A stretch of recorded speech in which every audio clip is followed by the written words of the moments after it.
So I have 154 scientists underneath me.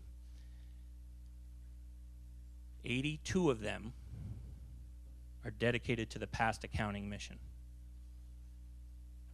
That's how serious we are about supporting you, the family members. I know I gave you a lot about DNA, and I tried to break it down, but if you have any questions on those that don't get answered today, you have two resources. You can go to the DPAA's site under their resources and hit the DNA tab. Everything I talked about today is there, as well as you can go to the Armed Forces Medical Examiner site and pull that out as well. Okay, and my contact information is right here. Do not hesitate to email me. I promise I will get back to you. It may take a day or two, but I will get back to you if you have any specific questions. Thank you.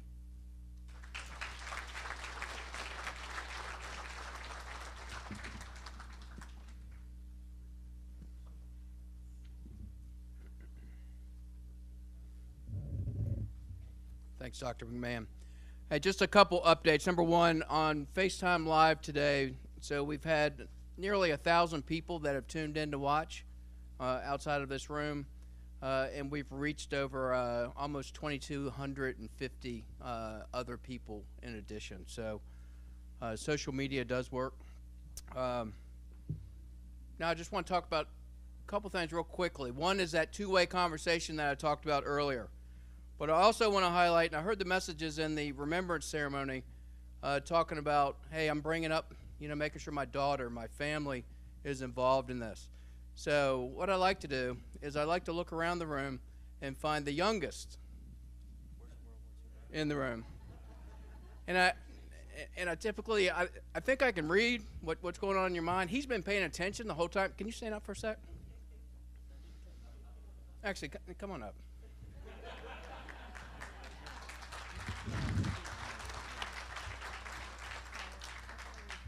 How old are you? 14. Okay, so what I need you to do, just talk about why you're here, just real quickly, who you're here, to represent. I'm here with my mom and my grandma, and we're here because of my great uncle who served in World War II. I just wanted to learn more about the war and his story individually. Yeah, all right. Thank you. So like I said, I was reading him, he was paying attention. That was so cool. Thank you for coming up. And I know I put you on the spot, but I could feel that you could get up here and do that. You did very well. Thank you. All right, so at this time, if I could have all our briefers that briefed this morning come on up, what we're going to do, we're going to transition into our question and answer period. So a couple things. Number one, the rules of engagement will be, if you have a question, just raise your hand. We'll bring the microphone to you. And if you could limit your questions to those briefings that you had or that you saw today, and also for any case or law-specific questions that you may have, please keep those with your analyst or your service casualty officer to get those answers. So at this point in time, I don't see Jack.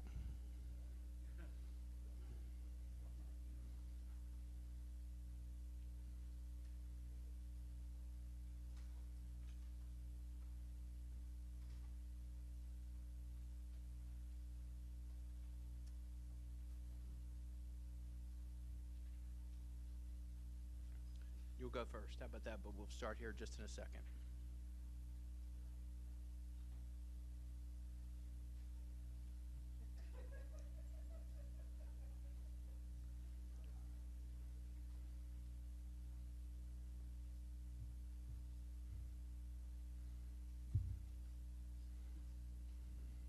Thank you, Jack, for coming to join us.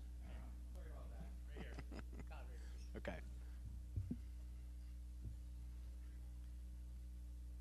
Can you explain what a maternal source versus a paternal source of DNA is, and when it's useful to have more than one maternal or paternal source?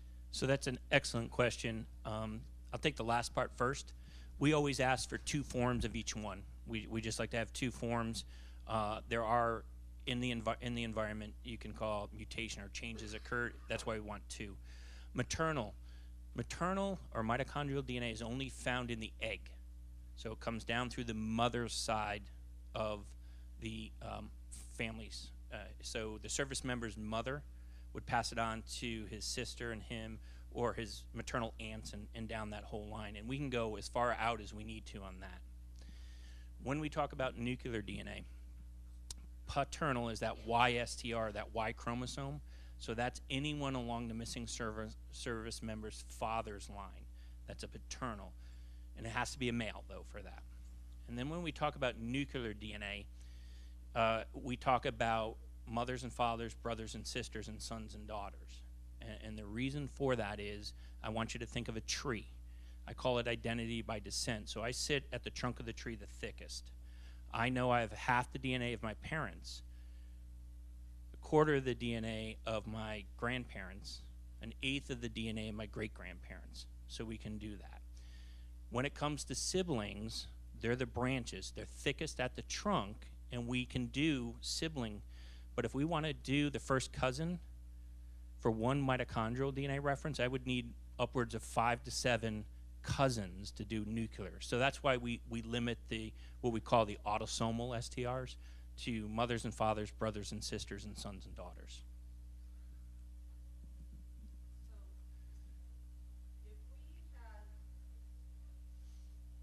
Have a DNA sample from my cousin who is from my uncle's brother, and one from my sister who is from my uncle's sister.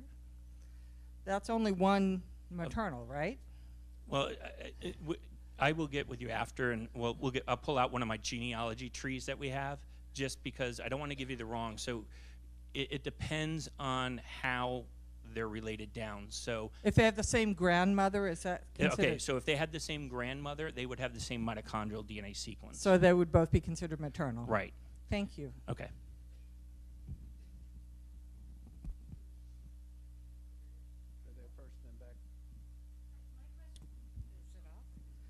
My question is for Dr. O'Leary, and my question was about the bundles you discussed in your presentation.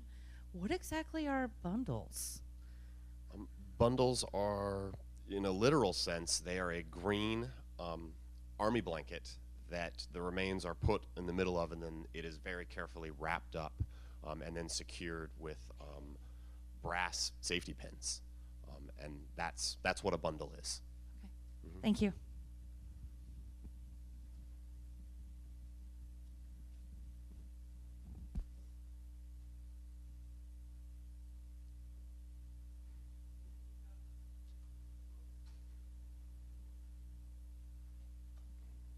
This is for Dr. Tim.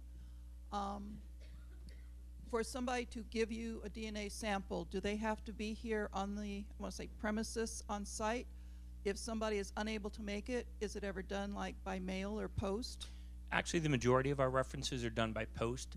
Well, what we talk is when you have your one-on-ones, or you can contact your service-specific casualty office, give them that contact information. They will send a DNA collection kit to the individual, and in that kit will be a self-addressed FedEx envelope, such that once they finish, they'll put it in there, drop it in the mail, and it comes directly to my lab. When we receive it, it actually sends an email to the service casualty letting them know that we receive it. So just get with your service casualty office if you have those, and they'll get the kit out there for that to come to us. Great question.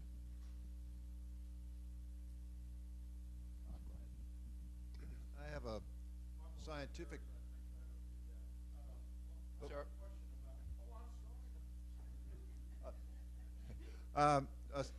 I guess it's a scientific question. What is the physical texture and makeup of DNA that allows it to be so long-lasting, for one thing, in these adverse conditions that our war veterans remains are in? All right, so that's a great question, and it has to do with the fact that we're using skeletal elements, okay? For example, an individual who has died and is in the environment, within about 2 weeks, the tissue really stops being able to give DNA results. So the bone, think of a ceramic vase. If I was to take a penny and I was to drop it into the ceramic mold, and the ceramic went around that penny would be protected from the outside environment for many, many years. Well, that's what the bone is doing. But the other fact is that your DNA, remember I showed you the thread, okay? It packages it up into a ball. And so the DNA may get damaged to the outside, but the inner parts stay resilient because it's packaged very tightly. So it's a combination of the skeleton protecting it like ceramic around a penny, and the way the DNA is bundled together. It is. It basically is what it's doing, is it's fossilizing and protecting the inside portion of it. Yep. Okay, I guess my question is, if the MIA was had two sisters and you received samples from both of them, is there any reason for anybody else in the family to donate samples of their DNA? That's an excellent question. So the sisters give me the mitochondrial DNA. They give me the nuclear or autosomal for the sibling. But what I'm missing is somebody on that paternal side for my YSTRs. On the paternal side? On the paternal side. Okay. So you have the missing service member, you have the two sisters. If there was a brother, but he's deceased, but he had sons, then we would definitely like those. So we just need somebody on the paternal side for that type of a question. Okay, and as a son of one of his sisters, is my DNA of any use? Your DNA would give us the mitochondrial, but because we have the two sisters, we're covered right there for everything that we need. Okay, and then my second question is, are you doing anything with the teeth, the pulp and the teeth for? So that's actually one of the, when I talked about success rates for next generation sequencing, teeth actually give us an 80% success rate. We've been extracting teeth since probably 1998, and we do it differently. When they send us the tooth, we actually cut around the crown, pop it off, drill out the insides so that that tooth can be returned to the families. And so we do a lot with teeth. Excellent question. Ask you, what do you do with, like, if everybody here did a DNA sample, and so what do you do with them? I mean, do you freeze them or? So that's an excellent question. So I collect 3 samples. I've been collecting samples since 1992, and I have every one of them. And you hit the nail right on the head. We do freeze them, and that saves them so that we can go back to them as we bring on new methods. So I have, if you really want to, I have over 137 freezers that are evidence freezers that we have all different types of evidence and stuff in.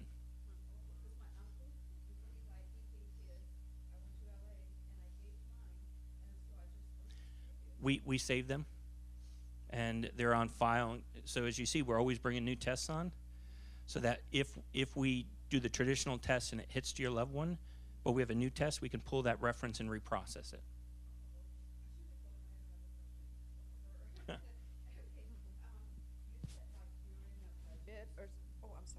You said you were in a budget, so how do you figure your budget, like to ask money? Do you go to Congress, or who do you get the money from? Perfect question. It could not have been asked better if I had asked you to ask that particular question.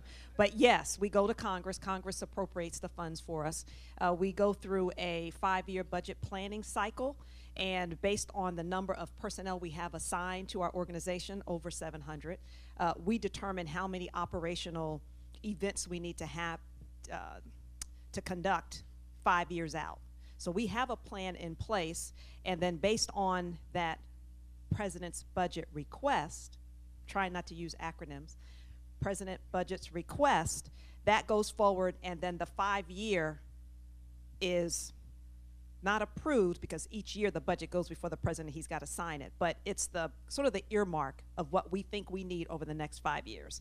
And so when I talk about this year, I guess being the first year that we've had a full appropriated budget, what that means is we asked for a certain amount of money a few years ago. When I first came on board in 2015, we had not done the 5-year program.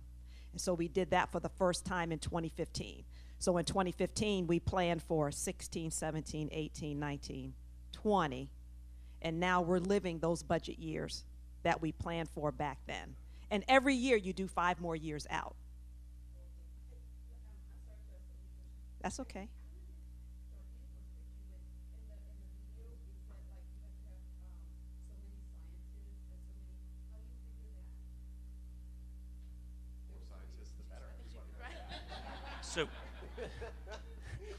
So from my end, I know over the years of tracking, I track number of samples by person, by team, and so on. So I know if the DPAA comes to me, Ms. Winbush says we're going to increase our scope and capability by X, then I can go to my budgetary people and say I need X number of people, because I know to get to X, I'm going to have to do, so for example, each scientist per month can report out about 20 different analyses. And so if I need to increase by 500 analyses, I need 12 people. So I have math that I know, because I know how many that my people can do. A little bit different on their end. It is a little bit different. We do have math, and we do track productivity by analyst within the laboratory. We are in a unique situation in that a lot of our staff both do laboratory work and do field work. And obviously, if you're in the field, you're not doing lab work. So we have to keep that balance in mind, and we do maintain a very careful balance of amount of time in the field versus amount of time in the lab to ensure that identification process continues uninterrupted. And then to close that out, the way we figure out how much money we need is based upon the operations that we have planned, based upon the analysis that our lab does, based upon what our leadership tells us at the regions, the region directors. These are 06s, colonels, and captains in the services. When they come back and tell me, we want to do so many operations in a fiscal year, which runs from 1 October to the end of September, then we do the magic math. It's not as clean as the basic math, so stay up on your algebra, because you might one day be with us. We spit out a number, and that's how that works. The great thing about this mission and the awareness that we've been able to put out there, Congress has, for the past 3 years, have given us additional money on top of what we asked for. Now, we had a really bad year in 2017 only because sequestration hit us, and continuing resolutions hit us, and so we had a huge dip in our budget. But since then, the future looks bright with regards to our appropriation, so I'm encouraged with that. And then the last thing I'll add, just in case you didn't believe Dr. McMahon when he talked about holding on to DNA, the story that I like to tell is a personal one. Now, I didn't do the cheek swab, but while I was serving as a captain in the Army, someone came through. I don't remember what the deal was. Maybe I had a regular scheduled appointment, physical, and they took some blood, right? And they put it on a little card, and I don't remember this, but I wrote my name on it. When I came to work for DPAA in 2015, after 31 years of service, I go to the lab, and so I guess he was trying to impress me, and he did. But one of the places that he took me was the bank, where he keeps, it's this gigantic room with just rows and rows of boxes that have cards in it. He had my card that I had written my name on with my little blood spot. So I'm telling you, they keep everything.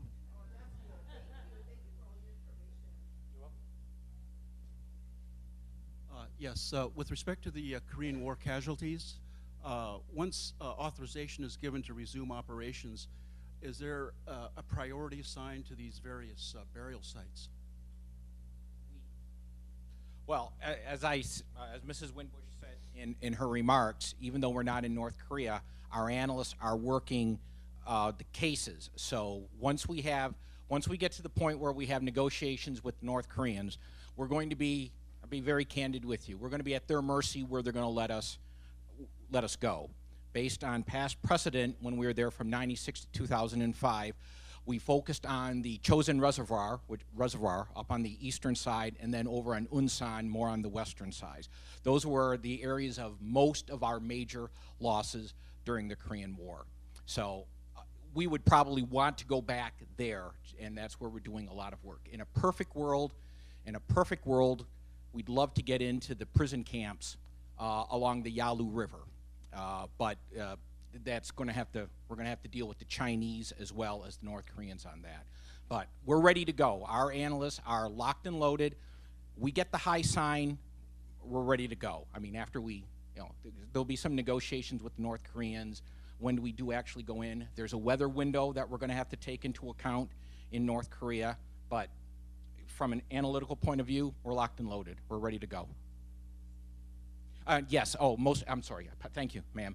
Also, again, last July, after the Singapore summit, they turned over 55 boxes to us. Okay, don't know what's going to happen next week in Hanoi, but we are ready to receive. You want to send us more boxes? Send them. We're ready for them.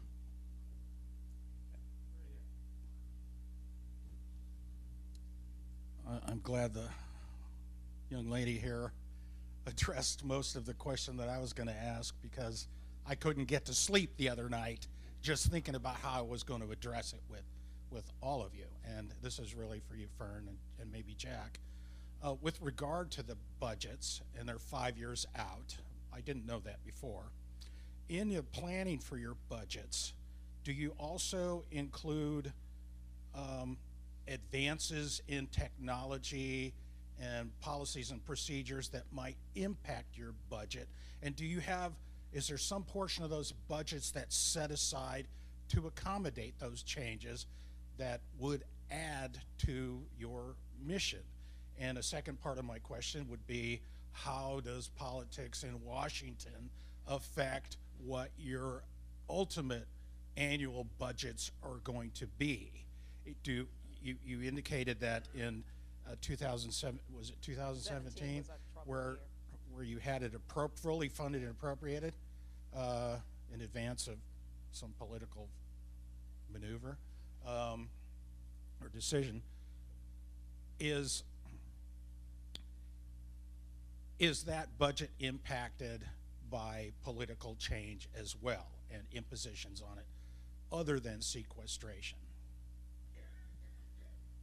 So I probably should say that's a great question, but I'll skip over the political part because this mission is a humanitarian one, and everybody sees it as a humanitarian one. Across, I think, the entire government, everybody that I've come in contact with have been very supportive of us. There's always challenges, right? Especially when you're dealing with money and people have different priorities. But I will tell you, DPAA's budget is locked. I'm confident.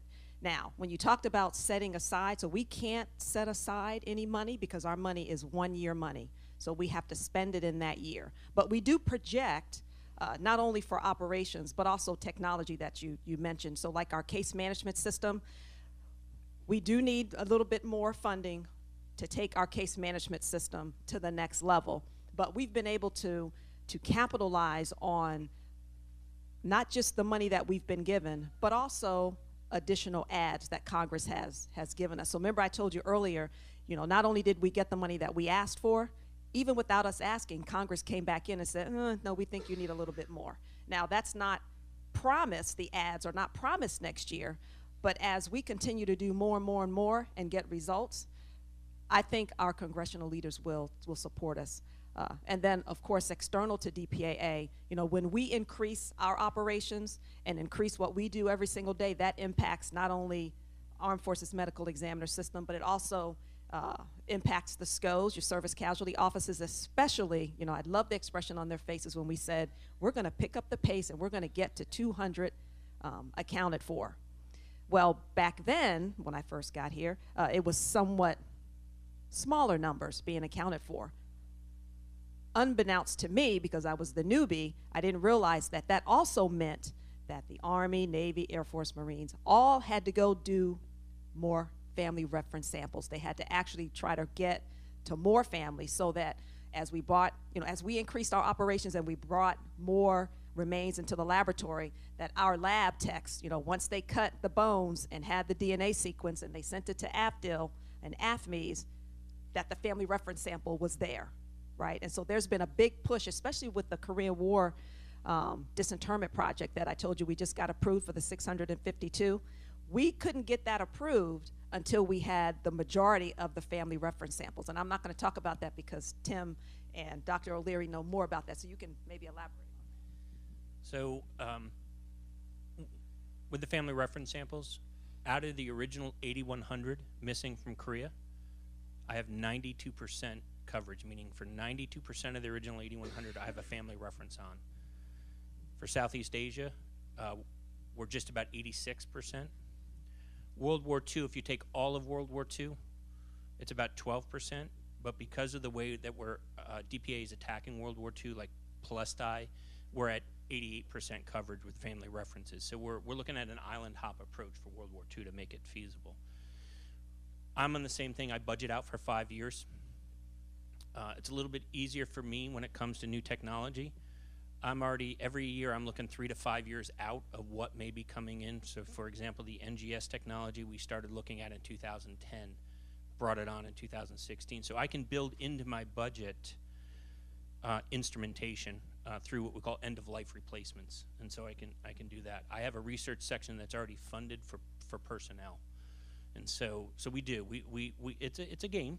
You're looking at it, but if you miss, you can do what's called an unfunded request, or a UFR we call unfunded request. So I can go to my Defense Health Agency, my parent, and say I need this amount, and here's why, and justify it. And then they will look at it to give us that, and then I can build it into the outlying years. So we do have mechanisms to adjust on the fly as needed. So. And then I'll let Dr. O'Leary jump in on this. So you heard him talk about the isotope lab. Well, in around 2016, early 2017, our lab director, Dr. John Bird, threw up this idea to me when I was the acting director that he wanted to establish an isotope lab. Well, you know, there's a reason why the money people aren't scientists, because it makes it harder for the individual to convince us that they really need the money. And so Dr. Bird did, I don't know, probably a good 10 to 12 month business case analysis, because I made him go back and prove to me that that's something that he needed. And because of that, we were able to not only acquire and it's not really new technology. Isotope testing's been in existence for how long? A while? Yeah, decades. And we had contracted that out in the past. But Dr. Bird was able to convince us, and our new director, Mr. McKeag, that this was a capability we should have internal. And so prior to this year, he was able to make that business case, and we have dedicated an entire third floor in a building in Hawaii that we've renovated. It's been quite costly. Bought the equipment. You got more tables. You didn't tell them that. You said you asked for more tables, got more tables. And so, yes, we do. It's painstaking, but it's necessary, and we can't do what we do every single day without the funding. And so that's how we do it. Hopefully we answered your question. Okay. Can I just make one quick comment regarding Congress? You walk the halls of Capitol Hill, it'll be a rare office that you will not see a POWMIA flag in front of. So this issue has broad-based support, Republican, Democrat, whatever. So, you know, the whole CR that we ran through in 2017 had nothing to do with this issue. We were just caught.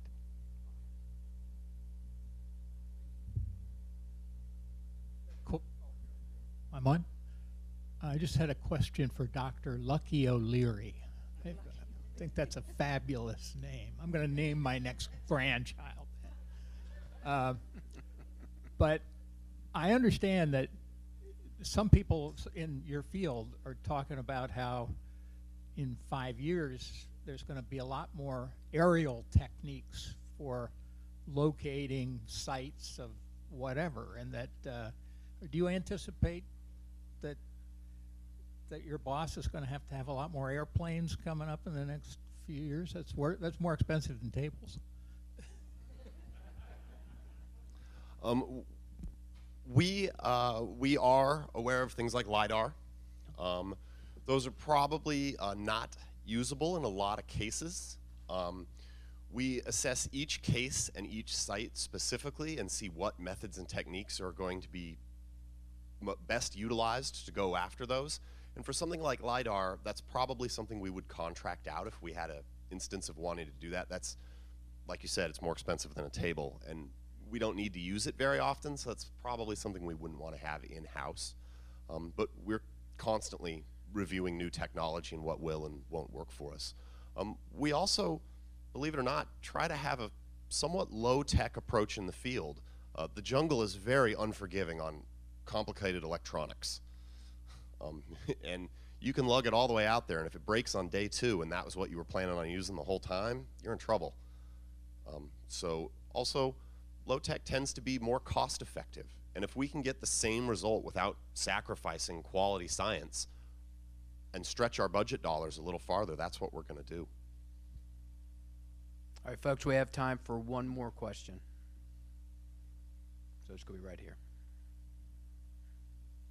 I wonder, Dr. Dr. McMahon, can you hear me now? Oh, okay. I have a question. You mentioned ancestry DNA versus your testing. Did I understand correctly that there's a discrepancy there and it's not as accurate? No. So the question was ancestry testing. I had talked about I said there was a discrepancy, and does that mean that the Ancestry.com or 23andMe is not accurate? And the answer to that is no. The Ancestry.com and 23andMe look at a series of 700,000 to 800,000 targets, let's call them. And those targets can tell you your ancestry, so what percent Italian you are, what percent Eastern European you are. They also have about 100,000 that can talk about identity. So that's how they link you to your first cousin or second cousin or third cousin. And then there are phenotypic, they can tell eye color, hair color, and then there's the part that does the genetic part of it, okay? But because they're using a buccal swab, they can get upwards of 700,000, 800,000 markers, and it becomes very, very accurate. What we did is we took that same test that you can buy commercially, and we tried it with a sample from World War II where we had gotten full results for all 3 of our tests, and we tried to get 800,000 markers, and we recovered 800. And because we could only recover 800 due to the damaged DNA, that test wasn't going to work for us. It's still a very accurate test. So what we did is we reverse engineered off of that. And I sat down with a person who specializes in genealogy, and I said, okay, I want 25,000 of these that are going to work on very damaged DNA. And that's what we're doing. So we learned from Ancestry.com and 23andMe, and that method or that test is not available for us. It doesn't work for us, so we do what we do best. We reverse engineer it and we create something that will work for us. So great question. All right, folks, so if I could have a round of applause for our briefers.